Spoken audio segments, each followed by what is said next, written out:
అసెంబ్లీలో కేటీఆర్ ఆరోపణలకు కౌంటర్ ఇచ్చారు మంత్రి కోమటిరెడ్డి. 10 ఏళ్లు మీరు చేసిన అప్పులకు కిస్తీలు కడుతూనే సంక్షేమాన్ని కొనసాగిస్తున్నామని చెప్పారు. అన్ని వర్గాలకు ఉపయోగపడేలా యంగ్ ఇండియా స్కూళ్లను ఏర్పాటు చేస్తున్నామని వివరించారు. రాష్ట్రంలో 4 లక్షల ఇందిరమ్మ ఇండ్లు నిర్మాణంలో ఉన్నాయన్నారు మంత్రి. దళిత సీఎంను చేస్తామని కేసీఆర్ మోసం చేశారని ఫైర్ అయ్యారు.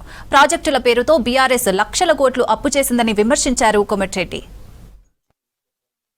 తప్పకుండా మా గౌరవ సోదర శాసనసభ్యులు మా ప్రభుత్వానికి ధన్యవాదాలు చెప్పాలి.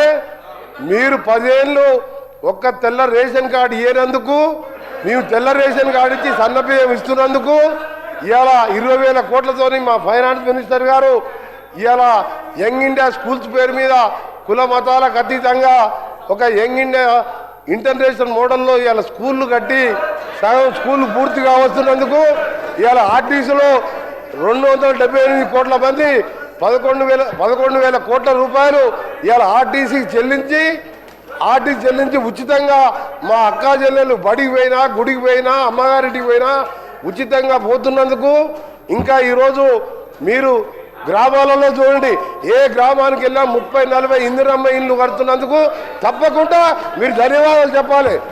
మీరు ఇంకొక విషయం, మీకు ఏం చెప్పాలి ధన్యవాదాలు? దళితుని ముఖ్యమంత్రి చేసిన ధన్యవాదాలు చెప్పాలనా? 2 బెడ్రూమ్లు ఇల్లు ఇచ్చిన ధన్యవాదాలు చెప్పాలనా? మేము ఒక్కటే చెప్తున్నాం, కేటీఆర్ గారికి మేము చేసిన కార్యక్రమాలు చెప్పండి. కొన్ని కార్యక్రమాలు చేసినాం.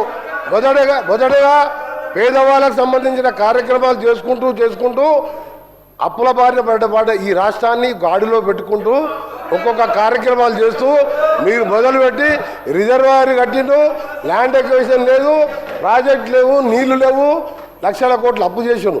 అవన్నీ కూడా సెట్ చేసుకుంటూ ఈ 2.5 సంవత్సరాల్లో 3,20,000 కోట్ల అప్పులు మీరు చేసిన దాన్ని బాకీలు కట్టి ఓ రాష్ట్రాన్ని గాడిలో పెడుతున్న సందర్భంలో తప్పకుండా మీరు ధన్యవాదాలు చెప్పాలి.